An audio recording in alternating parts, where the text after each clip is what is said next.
Apakah kurban tersebut setiap tahunnya harus bergantian nama dalam satu keluarga untuk melakukan kurban?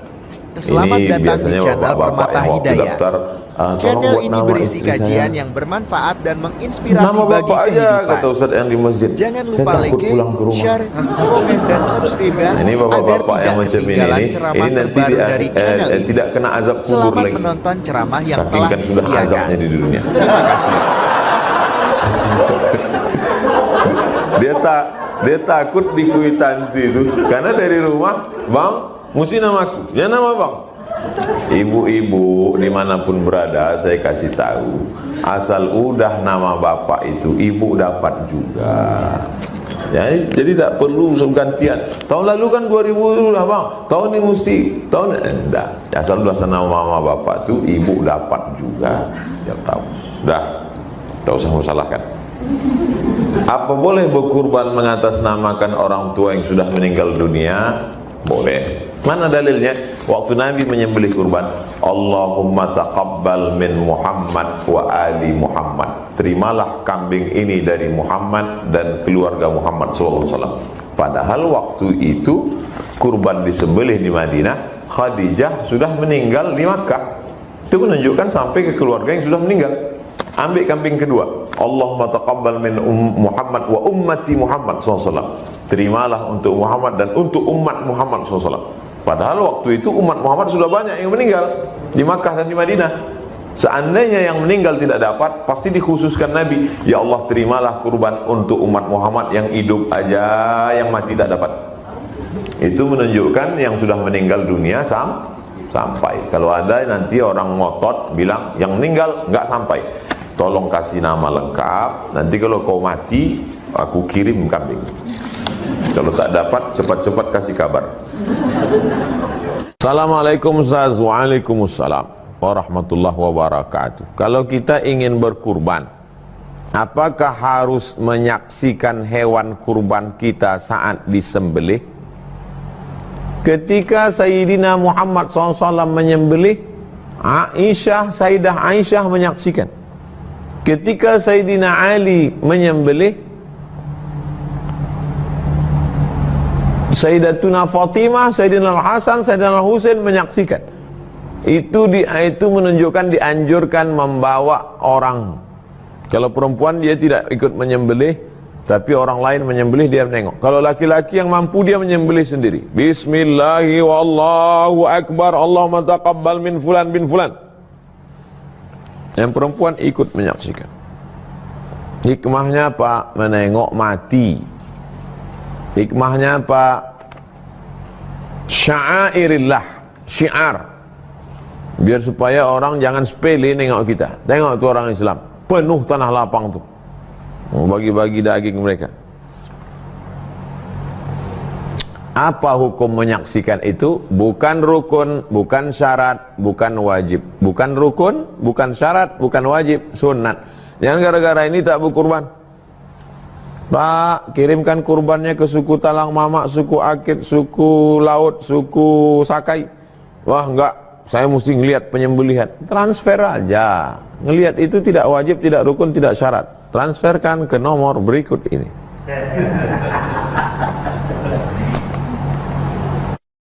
Assalamualaikum Ustadz.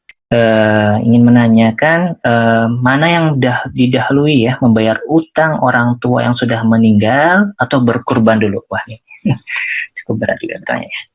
Bagaimana Ustadz? Kita dalam beramal ini ada skala prioritas. Yang paling tinggi wajib, di bawah wajib sunat muakkad, di bawah sunat muakkad adalah sunnah. Nah, kalau orang tua meninggal, apa yang pertama dilakukan? Min ba'di wasiyyati yusi biha audain. Pertama, kalau orang tua meninggal, keluarkan wasiat di bawah sepertiga.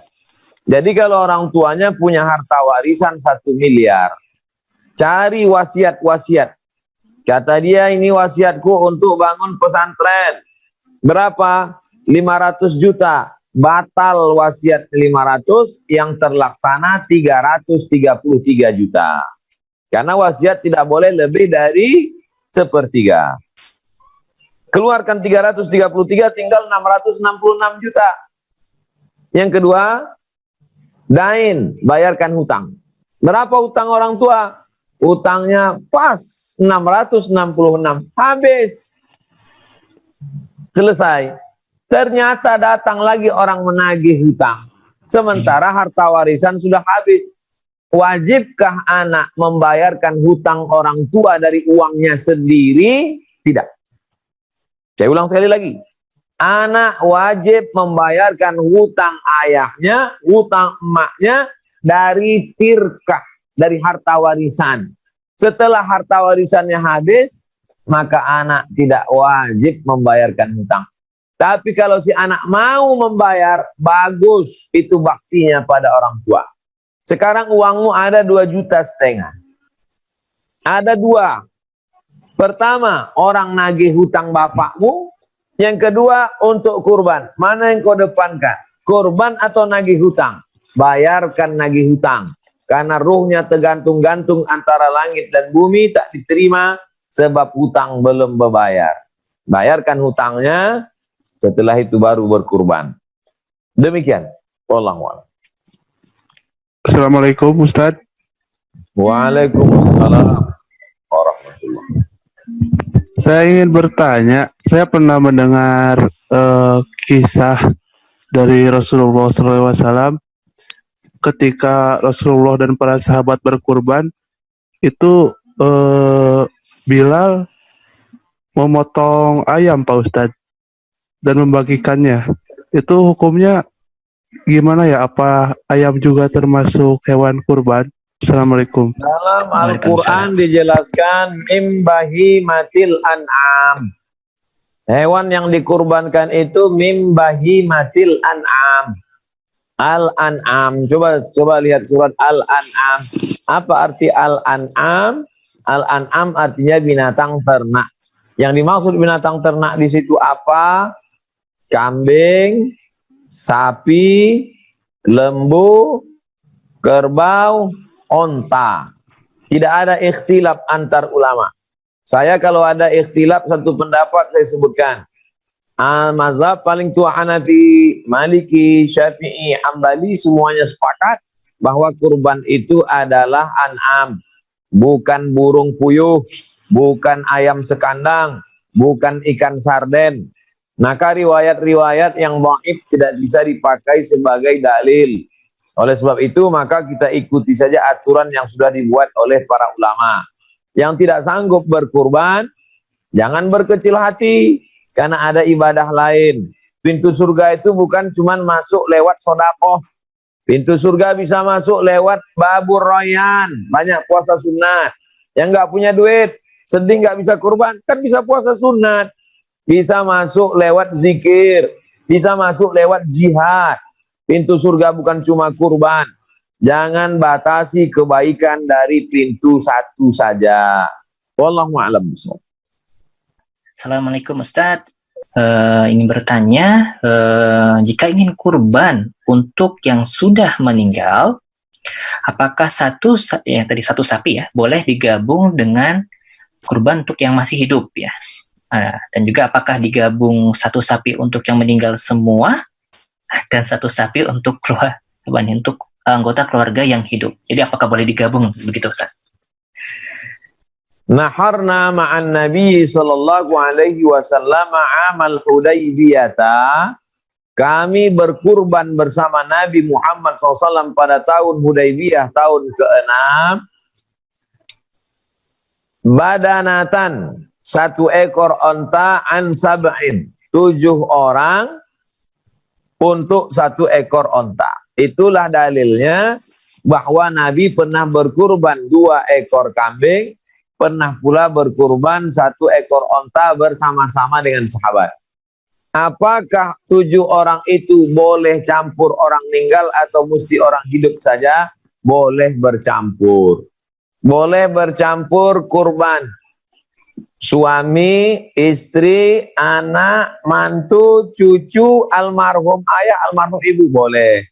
Atau kurban campur dengan akikah. suami, istri, anak, mantu, cucu laki-laki 1, 2 ekor jatah 2, cucu perempuan. Maka boleh 1 ekor sapi dicampur 4 kurban, 3 akikah. Boleh. 1 ekor sapi, 4 kurban orang hidup, 2, 1 akikah, 2 orang sudah meninggal. Mubah, boleh. Demikian menurut fuqaha ulama ahli fikih. Wallahu a'lam. Assalamualaikum Ustaz. Waalaikumsalam.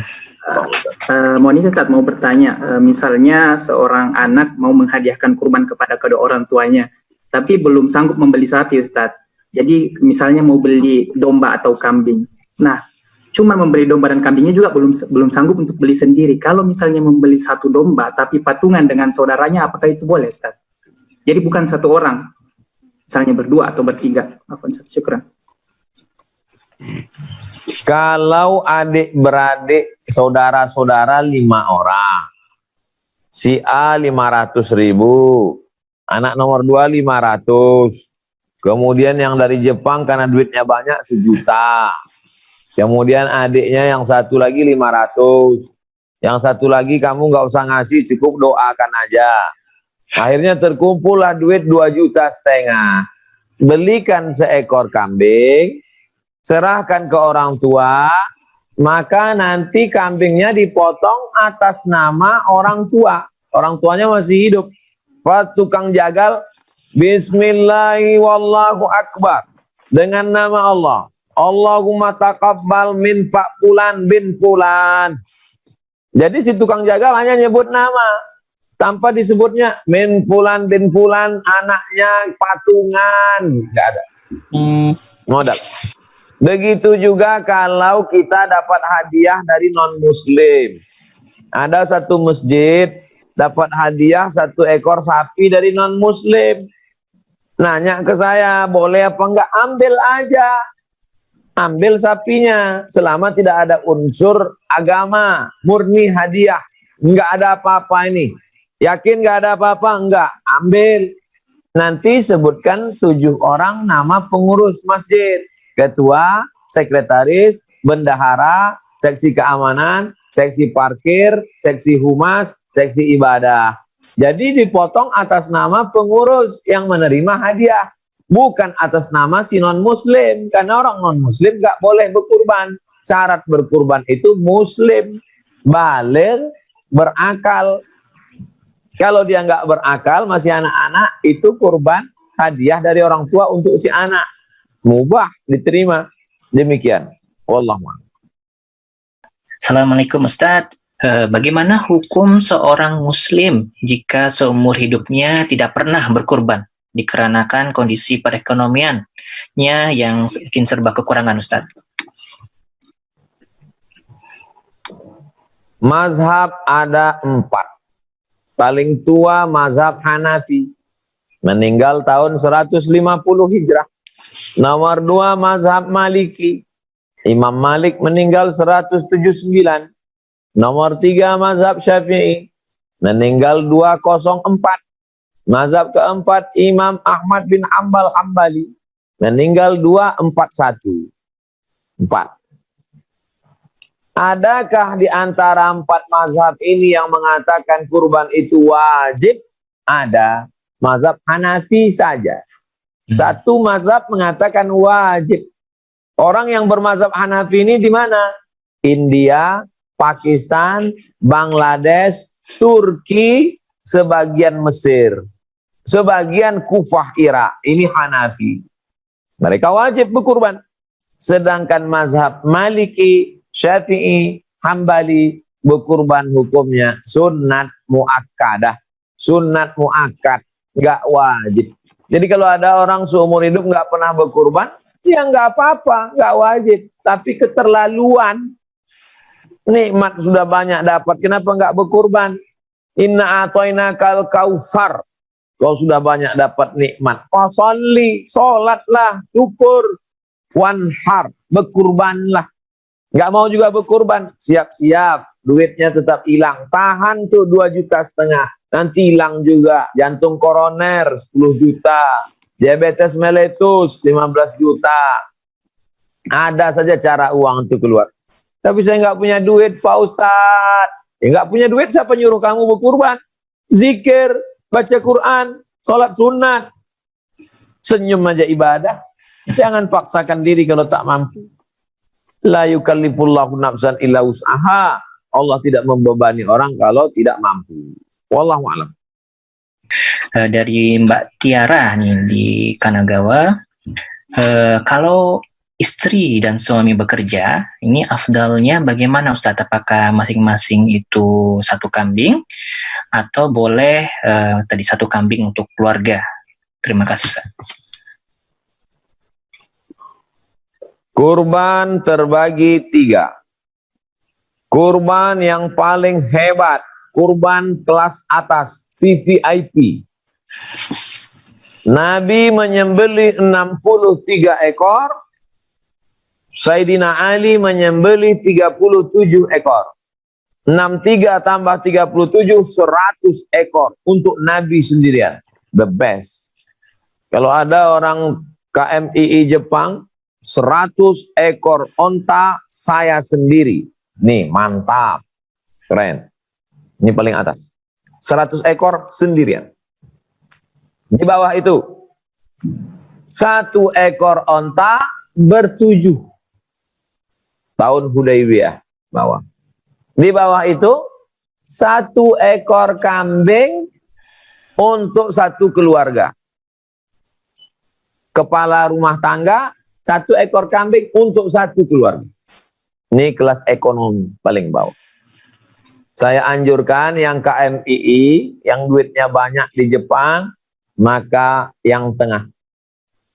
Kalau dia pilih paling bawah, janganlah tahan-tahan itu duit. Ini yang tengah. Suami 2,5 juta, istri 2,5 juta. Anak juga ternyata udah kerja, anak 2,5 juta. Patungan dengan kawan, kami 1 ekor sapi 7 orang. Bagus. Pilih yang tengah. Saya tetap yang bawah juga Pak Ustadz. Ya, tak apa-apalah, kurban daripada enggak kurban.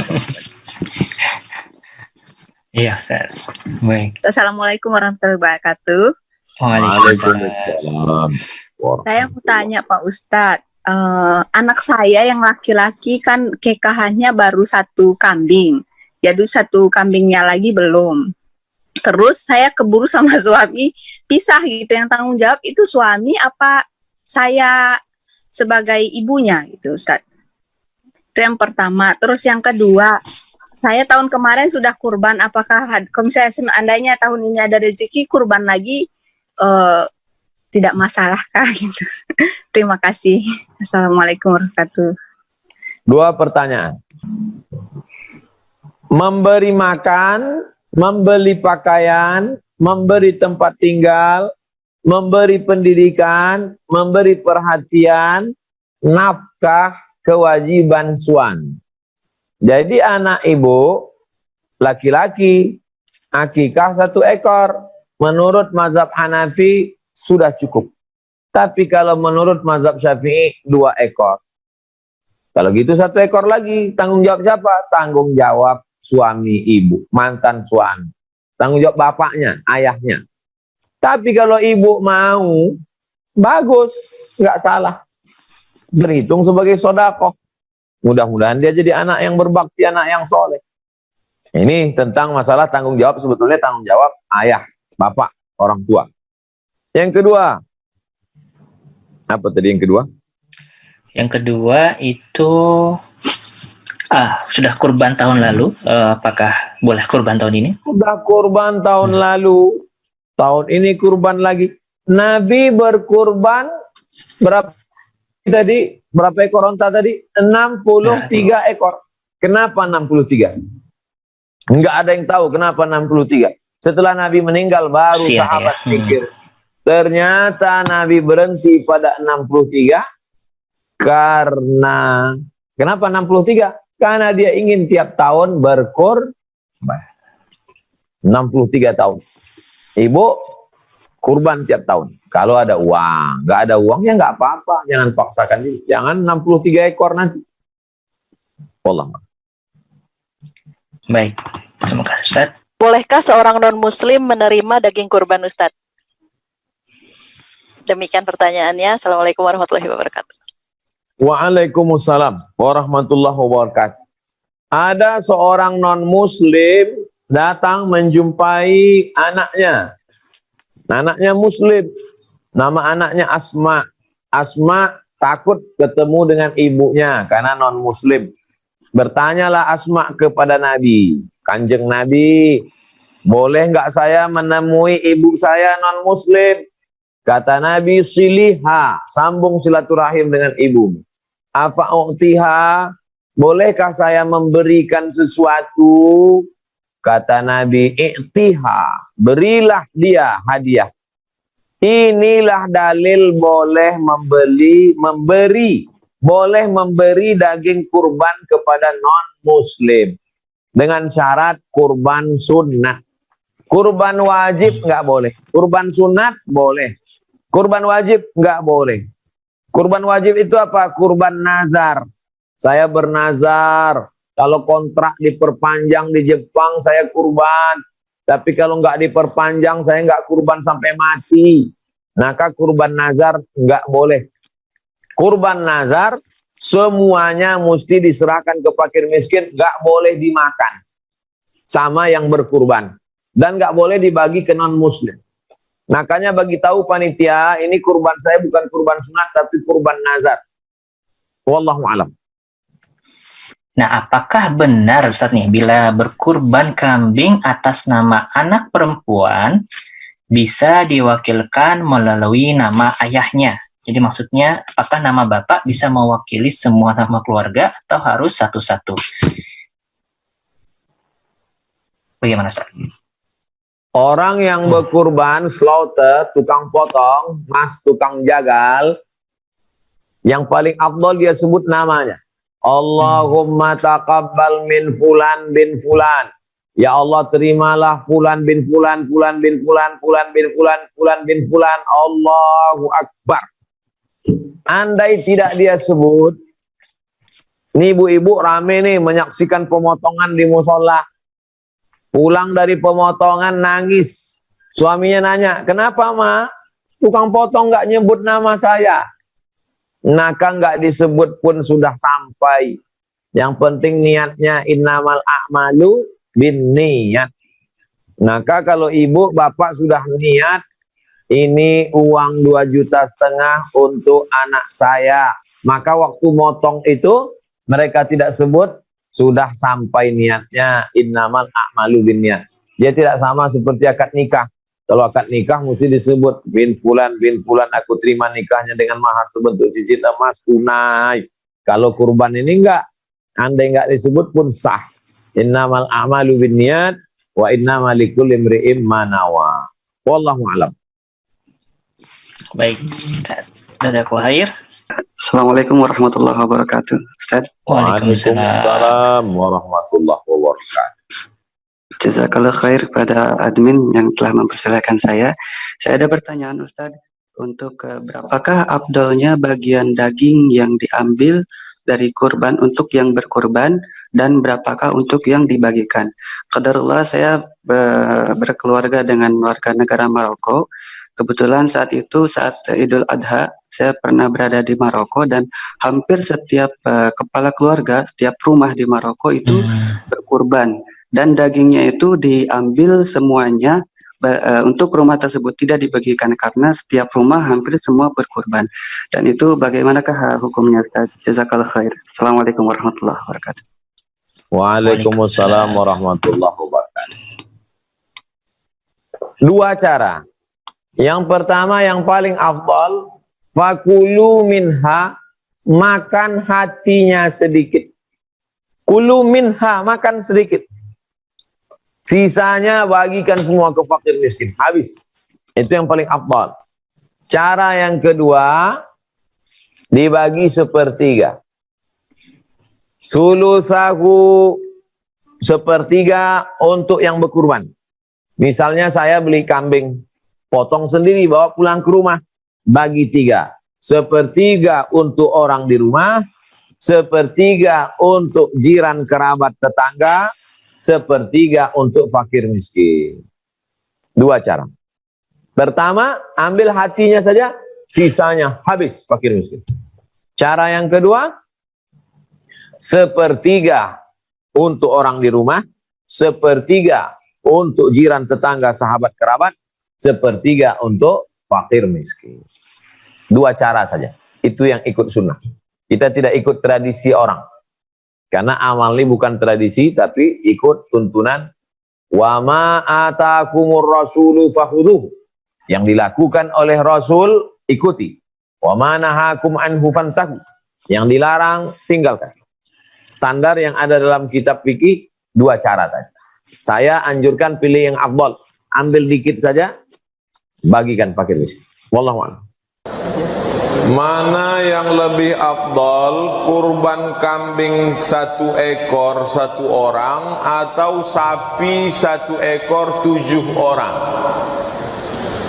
Mana yang lebih afdal? Jawabannya, mana yang lebih banyak dagingnya itu lebih afdal. Jadi kalau kambing sama sapi mana lebih afdal? Kalau kambingnya 1 ekor 200 kilo lebih afdal daripada sapi yang kurus macam anak sapi. Kalau sapinya sapi limosin 1 ton, itu lebih afdal daripada kambing kacang, kambing kampung, kambing kurus. Jadi mana yang lebih banyak dagingnya, itu lebih afdal. Itu makanya berkurban kambing jantan dengan sapi jantan lebih afdal daripada kambing betina dan sapi betina. Setelah diteliti, pertama kalau sapi betina yang dipotong itu terputus nanti keturunannya. Karena sapi jantan itu tak perlu banyak-banyak. Itu makanya perlu dipotong. Sapi betina dibiarkan banyak biar supaya berkembang biak. Ini hukum boleh berkurban sapi betina, boleh. Karena ada di beberapa masjid tak mau motong sapi betina, akhirnya harga sapi jantan melambung tinggi. Padahal masalah afdal tak afdal, mana yang paling enak dagingnya, itulah yang afdal. Bolehkah kita mengupah tukang jagal? Wah, ini nyindir saya ini. Jadi Bapak Ibu yang kebetulan nanti menjadi panitia atau ketua masjid, ada yang diupah, ada yang diberi hadiah. Tukang potong sama tukang kulit itu memang diupah. Pak tukang potong, berapa Bapak kami upah per kepala? Kata dia, tak usah lah, tak usah. Itu kalau kata dia tak usah, pisaunya begini, itu basa-basi. Tak usah lah Pak, katanya, tak usah lah. Jangan dibiarkan basa-basi dia. Tidak boleh menjadikan daging, tulang, kepala sebagai upah, tak boleh. Dia dikasih upah pakai duit. Makanya akad membayar kurban itu, ini 2,5 juta untuk kurban dan biaya operasional tunai. Begitu akadnya. Karena biaya operasional di situ sapinya dibawa dari Sumatera Barat, kan nginap dulu 2 malam baru dipotong. Menjaganya siapa? Bawakan rumputnya siapa? Menyenter malam-malam takut dicuri maling siapa? Tukang potong dengan tukang kulit itu mesti diupah. Kalau standar di Pekanbaru 50.000 per kepala, kasih dia 50. Adapun yang panitia ramai-ramai itu tidak perlu diupah, tapi cukup hadiah. Hadiahnya apa? Misalnya masyarakat 1 kupon, yang dia 2 kupon, itu namanya hadiah. Apa beda hadiah sama upah? Hadiah dapat alhamdulillah, tak dapat tak masalah, itu hadiah. Kalau upah dapat alhamdulillah, kalau tak dapat naik golok nih, itu namanya upah. Jadi tukang potong dengan tukang kulit mesti diupah, karena itu pekerjaan dia. Apakah pelaksanaan kurban ini juga disyariatkan kepada nabi-nabi sebelum Nabi Muhammad SAW? إذ قربا قربانا فتقبل من أحدهما ولم يتقبل من الآخر. Ingatlah ketika dua anak Adam berkurban, kurban yang satu diterima dan kurban yang satu lagi tidak diterima. Berkatalah kurban yang tak diterima kepada yang diterima, kenapa kurbanmu diterima Allah? Kata yang diterima kurban Habil menjawab, innama yataqabbalullahu minal muttaqin. Kurban hanya diterima bagi orang yang bertakwa. Jadi cerita masalah kurban, anak Nabi Adam, Qabil dan Habil sudah disuruh berkurban, tapi syariat kesempurnaan kurban ada pada Nabi Muhammad sallallahu alaihi wasallam. Sedangkan pada zaman Nabi Ibrahim alaihissalam, ya bunayya, wahai anakku, inni ara fil manam, aku melihat dalam mimpiku, anni azba'uka, aku menyembelih lehermu, fanzur madza tara, apa pendapatmu wahai anakku? Kata anaknya Ismail menjawab, ya abati, wahai ayahku, if'al ma tu'mar, laksanakan perintah Allah, satajuni insyaallahu minas sabirin, insyaallah aku sabar. Maka dibawanya lah anaknya itu ke tempat penyembelihan. Tempat penyembelihan itu sekarang diberi tugu warna putih, tiang pakai kubah kecil, di bawah istana di atas bukit, di samping melontar jumroh Aqobah. Tengok ke atas, nampak. Mudah-mudahan nanti berangkat umroh bisa melihat itu, amin.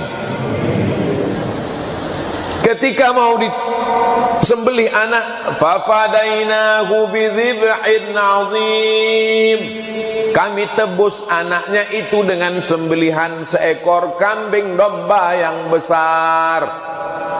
Allah tidak minta anak kita, Allah tak minta anak kesayangan kita seperti diminta Allah kepada Ibrahim, tapi yang diminta Allah hanya kambing kita. Jadi kalau ada orang bertanya, kenapa bukan anak kita Pak Ustaz? Kambing aja payah keluar, apalagi anak kau?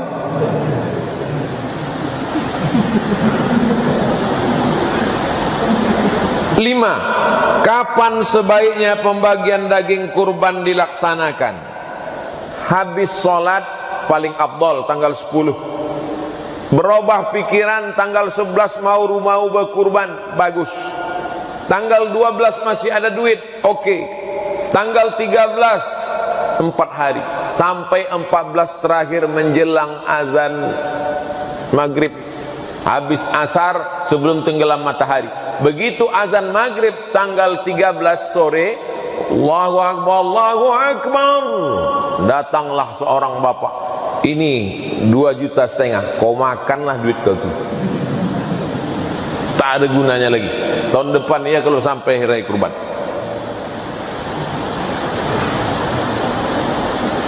6. Bolehkah kita berkurban atas nama orang lain seperti orang tua kita misalnya? Kalau bapak ibunya masih hidup, bagus. Ayah, emak, tahun ini tak usah berkurban, pakai duit saya. Tak tahu kalian aku ni pegawai PLN yang paling kaya raya, ha? Kalau mau menunjukkan kaya kita bukan dengan mobil yang mewah, bukan dengan rumah yang besar, tapi dengan berkurban banyak-banyak. Apa boleh berkurban? Boleh 1, 2, 3 Pak Ustaz. Nabi Muhammad SAW berkurban 63 ekor, dipotongnya sendiri 63 ekor. Habis itu dikasihnya pisau ke Sayyidina Ali, Ali memotong 37 ekor. 37 tambah 63, 100 ekor sendirian. Belum pernah saya baca berita orang Indonesia motong 100 ekor sendiri, tak ada. Jadi kalau mau kaya, bercita-citalah berkurban 100 ekor onta sendirian. Onta tak ada, 100 ekor sapi limosin sendirian. Tak juga bisa 100 ekor kambing sendirian. Habis, tak ada kurban pakai burung puyuh, tak ada.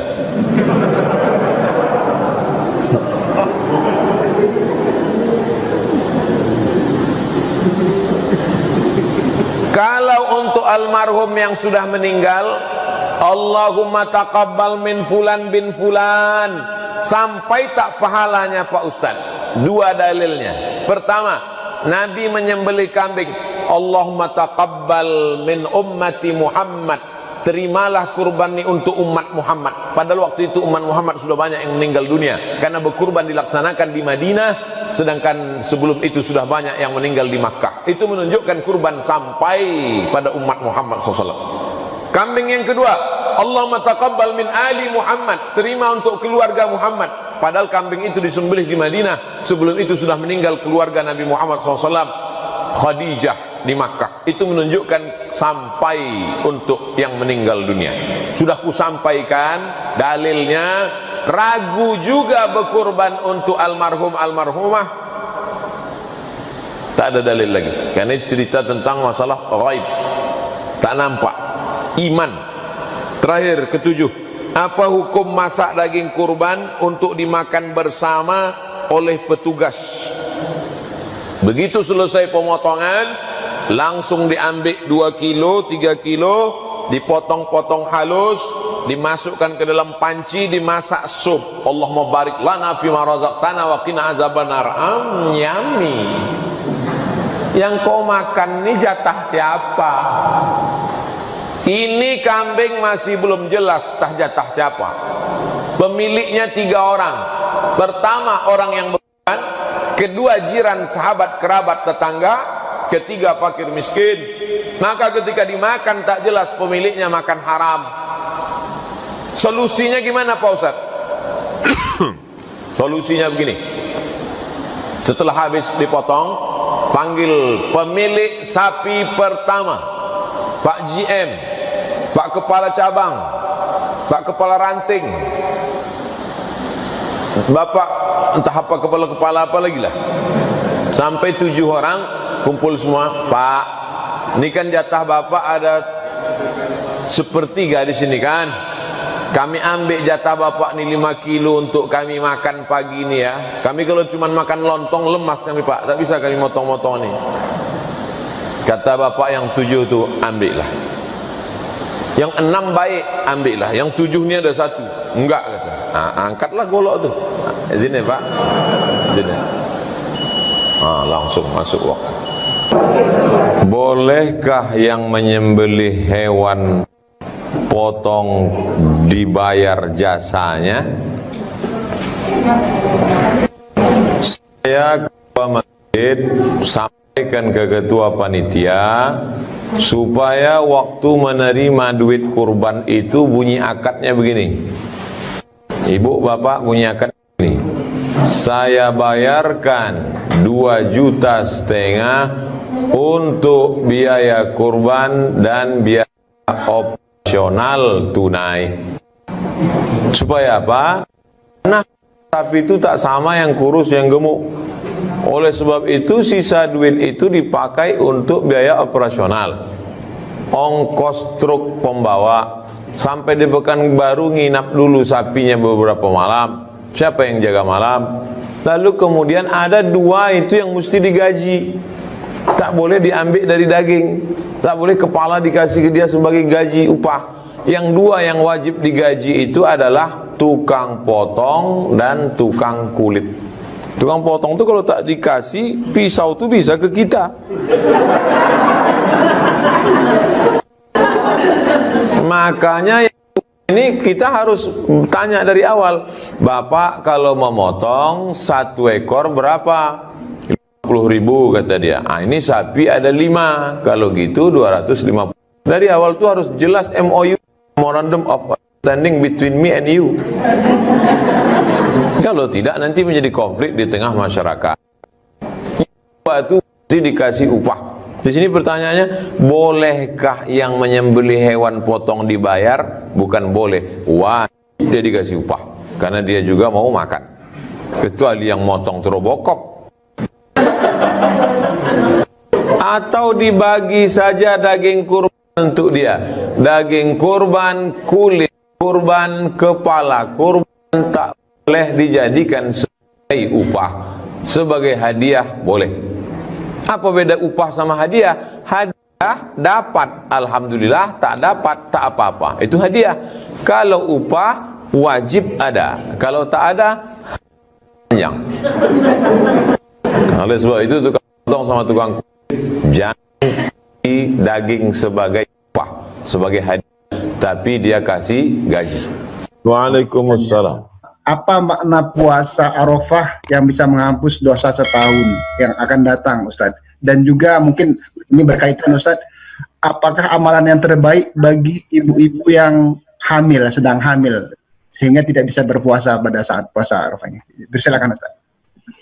Yukaffirus sanat, hadis riwayat Muslim. Yukaffirus sanatal madiyata, mengampunkan dosa setahun yang lalu. Wal baqiyata, setahun yang akan datang.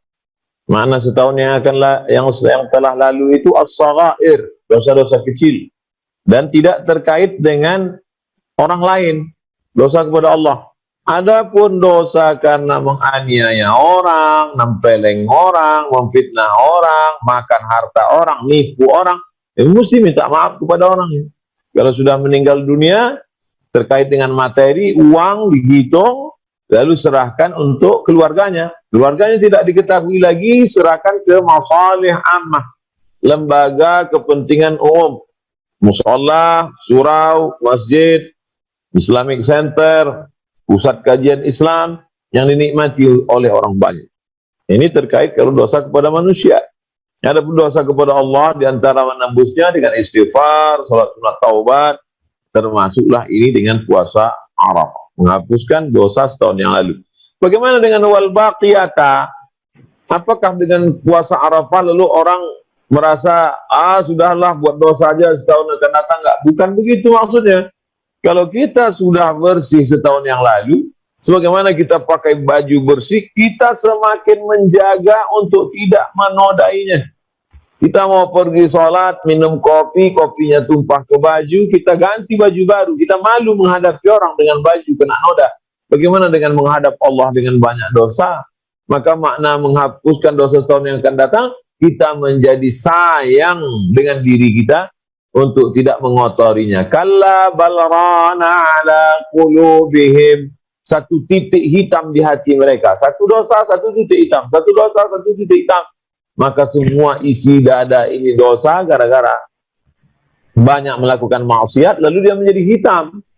Maka orang yang bertaubat dibersihkan Allah Subhanahu wa ta'ala. Maka begitu juga dengan ini, maksud dihapuskan setahun yang lalu. Kalau sudah bersih, maka setahun yang akan datang kita menjaga diri kita untuk tidak terjerumus. Lalu kemudian ibu yang sedang dalam keadaan kesulitan, maaf, menstruasi, haid, nifas, baru melahirkan, atau sedang hamil tidak bisa puasa, maka dia bisa mengisinya dengan zikir. Karena orang yang wukuf di padang Arafah itu amalannya adalah zikir. Afdalul zikri sa'abdal zikir la ilaha illallah. Kalau dia perbanyak istighfar, astagfirullahaladzim, astagfirullahaladzim, astagfirullahaladzim, bagus. Man lazimal istighfar, siapa yang banyak beristighfar, ja'alallahu lahu min kulli dhiqin makhraja, segala kesempitannya diberikan kelapangan. Wa min kulli hammin faraja, segala kesusahannya diberikan solusi. Wa razaqahu min haitsu la yahtasib, diberikan rezeki dari jalan yang tidak disangka-sangka. Banyak-banyak istighfar, bagus. Lalu kemudian banyak salawat. Allahumma salli ala Sayyidina Muhammad wa ala ali Sayyidina Muhammad. Man shalla alaihi salatan, siapa yang bersalat kepada satu kali, sallallahu alaihi wa asyara, Allah balas 10 kebaikan. Wa huttan anhu asyara sayyiat, ditutupi 10 kesalahan. Wa rufi'an lahu asyara darajat, dinaikkan 10 derajat tingkatan kemuliaan. Nah, ini bagi ibu-ibu hamil, bagi ibu-ibu yang sedang menyusukan anak, yang tidak bisa berpuasa, jangan berkecil hati, karena jangan membatasi pintu kebaikan hanya dari satu pintu saja. Pintu kebaikan itu banyak, makanya pintu surga itu ada yang memasukinya dari pintu Ar-Rayyan, karena berpuasa. Tapi ada yang masuk dari pintu babus sadaqah, sedekah. Ada pula dari pintu babul jihad, dari jihad. Tapi ada seorang yang masuk dari pintu sesuka hatinya. Ada di antara sahabatku ini, kata Nabi, masuk dari pintu jihad, masuk dari pintu salat, masuk dari pintu Rayyan, masuk dari pintu sedekah. Siapakah itu ya Rasulullah? Dialah Abu Bakar Siddiq radhiyallahu anhu, karena dia mencakup semua ibadah. Oleh sebab itu, ibu jangan berkecil hati tidak bisa puasa di hari Arafah, karena ada ibadah-ibadah lain. Demikian. Wallahu a'lam. Assalamualaikum Ustadz. Waalaikumsalam. Apakah sebaiknya kita memperbanyak bersedekah dalam 10 hari Zulhijjah? Berarti setiap hari kita bersedekah, misalnya kita punya budget $100. Apakah sebaiknya kita berikan $10 setiap hari sehingga 100 pada saat hari ke-10, atau bisa sekaligus $100 untuk 10 hari? Mohon penjelasannya Ustadz. Dipersilakan Ustadz. Ma min muslimin yusbihu. Setiap ada orang Islam yusbihu, melewati waktu subuh. Maknanya setiap kita hidup dalam suatu hari. Subuh tadi sudah kita lewati, subuh besok. Siapa yang melewati waktu subuh, maka Allah kirim 2 malaikat. Satu malaikat mendoakan dia, Allahumma a'ti munfiqan khalafa. Berilah orang yang baik ini bersedekah, ini ganti ya Allah. Jadi setiap hari kita mesti bersedekah. Jadi kalau dia bersedekah 1 hari 100, besok dia tak bersedekah lagi. Jadi yang paling bagus itu 100 tiap hari. Nah, itu paling bagus. Tapi kalau tidak sanggup, ya 10 sehari, 10. Al-jaza' ala qadril amal, balasan sesuai dengan kadar amal. Oleh sebab itu, jangan sampai tidak bersedekah dalam sehari. Karena malaikat selalu mendoakan tiap hari, tak bisa banyak sedikit. Allahumma a'ti munfiqan khalafa, berikan ganti pada orang yang bersedekah. Orang yang pelit, bakhil, medit, tidak bersedekah, didoakan juga oleh malaikat. Allahumma a'ti mumsikan talafa. Orang yang tidak bersedekah, beridah dia kebinasaan. Binasakan dia. Lalu ada di antara kita yang mengatakan itu orang nggak sedekah kok hidupnya adem ayam, nggak sedekah kok badannya sehat. Maka sesungguhnya orang yang tidak sedekah, tapi dia bisa hidup tenang, sesungguhnya ketenangannya itu adalah istidraj. Istidraj artinya azab yang tertunda. Ditunda Allah azabnya, supaya azabnya semakin menumpuk. Innallaha la yumli lidh-dhalim. Kalau ada orang zalim, aniaya, tidak mau tobat, maka diulur Allah, diberikan waktu panjang. Supaya apa? Supaya makin banyak azabnya. Inilah yang paling mengerikan. Nikmat casingnya, azab isinya. Laknat berbaju nikmat. Na'udzubillah. Namanya istidraj. Oleh sebab itu, kita sering-sering banyak-banyak bersedekah. As-sadaqatu tadfa'u mitatasu. Sedekah menolak mati su'ul khatim. Da'u mardakum bisadaqah, obati saudara-saudara kamu yang sakit dengan sedekah. Masalul ladzina yunfiquna amwalahum fi sabilillah, perumpamaan orang yang bersedekah kami tadi hatta seperti satu biji ambatat sab'a sanabil, menumbuhkan 7 cabang. Wa fi kulli sunbulatin mi'atu habbah, dalam satu cabang ada 100. Wallahu yudha'ifu liman yasha', Allah melipat gandakan sesuai dengan kehendaknya. Wallahu wasi'un alim, karunia Allah maha luas. Demikian, wallahu a'lam. Assalamualaikum Ustadz. Waalaikumsalam. Mana yang lebih baik, berkurban di kampung atau melalui organisasi-organisasi yang mengolah kurban dalam kaleng dan mengirimkan kepada masyarakat miskin di belahan dunia? Silakan Ustaz. Kami di Pekanbaru ada yayasan tabung wakaf umat. Alumni Al-Azhar sebagian, alumni IAIN sebagian, jamaah sebagian. Sampai hari ini kami menyalurkan beberapa ekor kambing, beberapa ekor sapi ke suku terasing, suku pedalaman. Jadi saya sarankan jamaah, kalau di lingkungannya itu sudah di komplek tempat perumahannya sudah ada motong sapi 1 ekor, 2 ekor, cukup. Sisanya izin ke pengurus, saya kirim ke desa terpencil, kampung terasing, karena mereka amat sangat. Ada di beberapa pulau itu nggak pernah makan daging sama sekali. Mereka hanya makan ikan. Daging itu mahal bagi mereka. Maka ketika kita kirimkan, menetes air mata mereka, dan berdoa mereka, disitulah letak keberkahan hidup kita. The miracle of giving. Mukjizat memberi, membagi, berbagi. Oleh sebab itu maka coba perhatikan sekeliling kita. Kalau sudah cukup jatahnya, alihkan ke tempat-tempat yang dalam kesulitan. Man yassara an mu'siri yassarallahu anhu yaumal qiyamah. Siapa yang memberikan kemudahan kepada orang yang dalam kesulitan, Allah akan mudahkan dia pada hari kiamat. Wallahu fi aunil 'abdi ma kana al-'abdu fi auni akhi. Allah akan tetap menolong seorang hamba selama hamba itu mau menolong saudaranya. Maka jangan pernah berhenti menolong saudara kita. Termasuklah dalam COVID-19 ini dengan berkurban. Demikian. Wallahu. Assalamualaikum Ustaz. Waalaikumsalam. Jika berkurban kemudian tiba-tiba tanpa tidak disengaja kita lupa gunting kuku, apakah kurban kita jadi tidak syah? Idza ra'aitum hilala Dzulhijjah.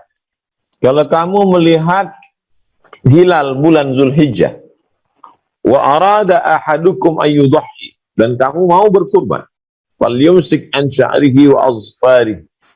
Tahan, jangan potong kuku, jangan potong kumis, jangan potong bulu badan. Ini sebenarnya terapi yang diajarkan Nabi SAW. Jadi dari tanggal 1, 2, 3, 4, 5, 6, 7, 8, 9 puasa, tidak potong kuku, tidak potong kumis. Lalu pada tanggal 10 sholat, habis sholat potong kambing, habis potong kambing ambil daging kambing, daging hati kambing, bakar, makan.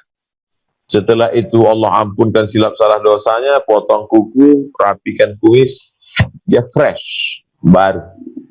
Bayangkan 10 hari nggak potong kuku, nggak potong rambut, nggak potong kumis, itu mungkin risih, mungkin, tapi setelah itu terasa fresh. Ini terapi dari Nabi SAW.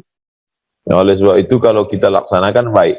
Tapi bagi yang motong kuku, atau potong rambut, atau cukur kumis, atau merapikan jenggot, dari tanggal 1 ke tanggal 10, hukumnya tidak apa-apa.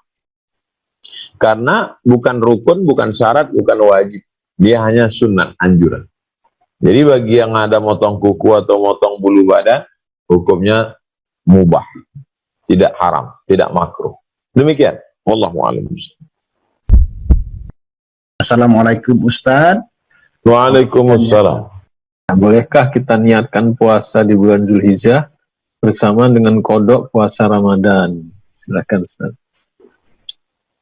Kalau seseorang masuk ke dalam masjid, waktu tinggal 2 menit, dia sholat qabliyah, qabliyah subuh, qabliyah zuhur, qabliyah asar, qabliyah maghrib, qabliyah isya. Dia sholat qabliyah. Maka otomatis dia sudah dapat pahala puasa, pahala sholat, tahiyatul masjid. Karena tujuan dari sholat tahiyatul masjid itu adalah menghormati. Idza dakhala ahadukumul masjid, kalau kamu masuk masjid, fala yajlis, jangan duduk, hatta yusolli rak'ataini, sampai sholat 2 rakaat. Jadi kalau qabliyah otomatis dapat tahiyatul masjid. Adapun qada, puasa wajib, kalau nanti ada Bapak Ibu puasa qada pada tanggal 30 Juli, jatuh pada hari Kamis, tanggal 9 Zulhijjah, maka otomatis dia dapat 4. Yang pertama, qadanya lunas 1 hari. Yang kedua, dia dapat pahala puasa sunat Zulhijjah.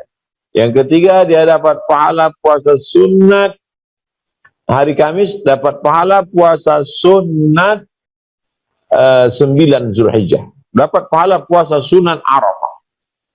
Tapi niatnya satu saja, niatnya qada yang wajib, maka yang sunat-sunat itu ngikut.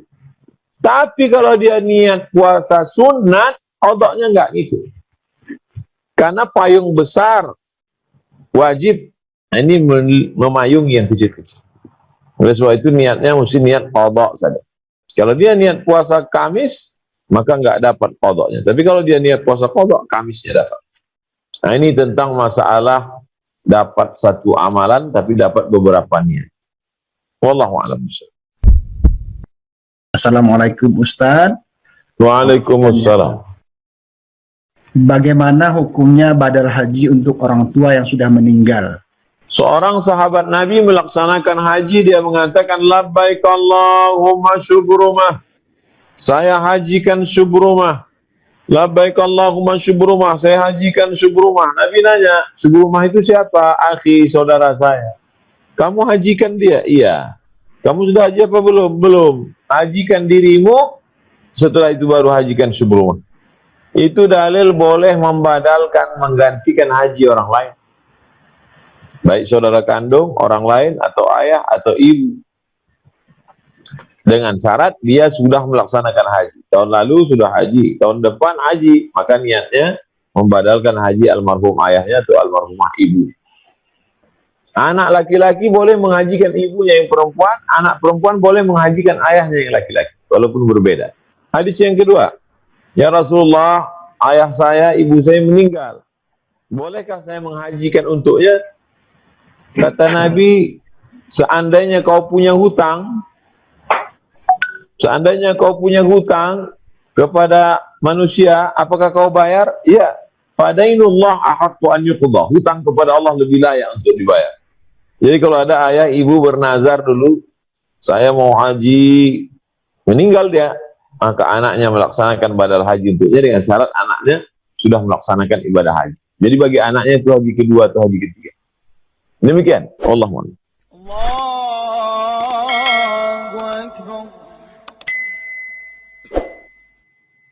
Wa innaha la ta'ti yaumal qiyamah. Hewan kurban itu nanti akan datang pada hari kiamat. Biquruniha dengan tanduknya. Wa asy'ariha dengan bulunya. Wa azlafiha dengan kukunya. Kenapa tidak disebut dagingnya? Kenapa tidak disebut tulangnya? Mengapa yang disebut tanduknya, bulunya, kukunya? Karena tanduk, bulu, dan kuku sampah dibuang. Sedangkan sampah yang dibuang saja nanti akan datang bersaksi bahwa kau sudah beribadah. Apalagi dagingnya, tulangnya, lemaknya, kulitnya, maka semuanya akan bersaksi bahwa engkau sudah beribadah, patuh, tunduk kepada Allah. Fatibu biha nafsan, sucikanlah diri kamu dengan ibadah kurban. Maka Nabi SAW mengambil kambing amlahaini, akranaini, amlahaini. Akranaini tanduknya sudah tumbuh, menunjukkan hewannya cukup umur.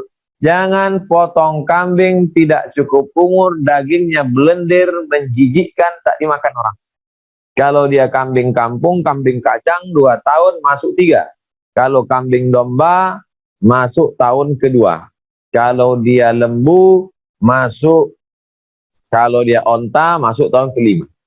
Oleh sebab itu ini syarat-syarat tahun. Jangan berikan binatang yang bercacat sampai matanya buta. Apa hubungan mata buta dengan kambing kurban? Ternyata kalau kambing ini matanya buta, tidak dapat dia melihat rumput yang bagus, maka dagingnya tidak gemuk, tidak enak, tidak berkualitas. Sedangkan kita kalau berkurban itu bersedekah, pilihlah yang paling enak di tenggorokan kita, itu juga yang enak di tenggorokan saudara kita. Nabi ambil kambing yang bertanduk, amrahaini, amlahaini, putih bersih, tak ada warna hitamnya. Orang kalau punya kambing warna putih bersih, senang sekali. Senang dilihat mata, senang dimakan di tenggorokan, zahir dan batinnya enak, kambing pilihan, dibaringkan ke arah kiblat. Nabi ambil pisau, Nabi potong sendiri, bismillah, dengan nama Allah. Allahu Akbar, Allah Maha Besar. Allahumma hadza an Muhammad wa ali Muhammad. Ini kupotong untuk Muhammad dan untuk keluarga Muhammad. Ambil 1 ekor kambing lagi, Nabi berkurban 2 ekor. Hadza an Muhammad wa ummati Muhammad. Ini kupotong untuk Muhammad dan untuk umat Muhammad sallallahu alaihi wasallam. Fakulu minha. Dianjurkan memakan sebagian dari hewan kambing kurban itu. Makan. Yang paling afdal dimakan adalah hatinya. Selesai sholat Id, ambil kambing, potong, belah, ambil hatinya, cuci bersih, buang darahnya najis, siramkan jeruk biar hilang bau amis, bakar, matang, ambil makan. Littabaruk, ngambil barokah. Itulah makanan pertama yang masuk ke mulut pada tanggal 10 Zulhijjah. Itulah makanan pertama yang masuk ke mulut. Itu beda dengan Idul Fitri. Idul Fitri sarapan dulu baru sholat id. Idul Adha dari subuh nggak ada masuk apa-apa sampai sholat id. Habis sholat id motong, makanan pertama yang masuk ke mulut, sempurnalah puasanya 10 hari. 1, 2, 3, 4, 5, 6, 7, 8, 9. 10-nya tak sampai sore karena hari raya kurban. Tapi sudah dapat pahalanya. Lalu kemudian fakulu makan. Wa at'imul ba'isal faqir. Sisanya bagikan ke fakir miskin. Ini yang paling afdal. Paling afdal ambil hatinya sedikit, sisanya antar ke fakir miskin pinggir kota, kawasan kumuh, duafa yang tidak mampu. Itu lebih bagus. Menyembelih sendiri sunat. Yang nggak bisa nyembelih sendiri sah. Melihat penyembelihan sunat. Yang nggak ngelihat sah. Makan dagingnya sedikit sunat, yang nggak bisa makannya sah. Serahkan kirim ke suku terasing, suku Sakai, suku Akit, suku Kubu, suku Talang Mama, Talang Jerinjing, Talang Perigi, suku anak dalam di Jambi. Nah, kirim untuk dakwah. Inilah yang akan menjadi kekal dan abadi. Kita di kota-kota sudah sering makan daging. Bahkan sebagian masyarakat tidak bisa lagi makan daging. Takut jantung koroner, diabetes, kolesterol. Maka untuk komplek perumahan cukup bagi 1/4 kilo. Udah, sisanya antar ke keliling kampung. Antar ke tempat-tempat yang jauh. Karena tujuan substansi makna daripada berkurban ini adalah menyembelih sifat-sifat kebinatangan, menanduk ke depan, menendang ke belakang, menyikut ke kiri, menyikut ke kanan. Sifat itu yang sedang kita buang. Kalau kita berkurban, tapi masih tamak, masih serakah, itu freezer, kulkas penuh, sampai 3 hari nggak bisa ditutup. Saking banyaknya daging kambing, tamak. Apa beda kita dengan kambing yang baru saja kita sembelih? Oleh sebab itu yang paling afdal adalah fakulu minha, makan sedikit saja. Wa at'imul ba'isal faqir, bagikan ke fakir miskin, duafa, anak yatim, orang susah. Ini yang paling afdal. Penyembelihannya bisa dilaksanakan tanggal 10, bisa dilaksanakan tanggal 11, bisa dilaksanakan tanggal 12, bisa dilanjutkan tanggal 13 sampai petang sebelum tenggelam matahari. Maka kurban artinya menyembelih binatang tertentu.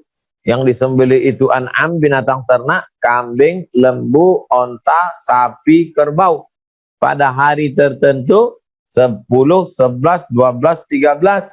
Dengan niat tertentu, mendekatkan diri kepada Allah Subhanahu wa ta'ala. Niatnya bukan riak, bukan sombong, bukan sum'ah, bukan mau share, bukan mau cari like. Tapi niatnya adalah lillahi ta'ala. Maka orang Islam mesti kaya. Bagaimana mungkin orang Islam bisa berkurban 2,5 juta, 1 sapi, 1 kambing? Itu menunjukkan apa kerja pontang-panting kalau tidak berkurban. Jadi orang Islam bekerja itu tujuannya apa? Supaya bisa berkurban. Semoga bermanfaat. Sekian, terima kasih. Wassalam.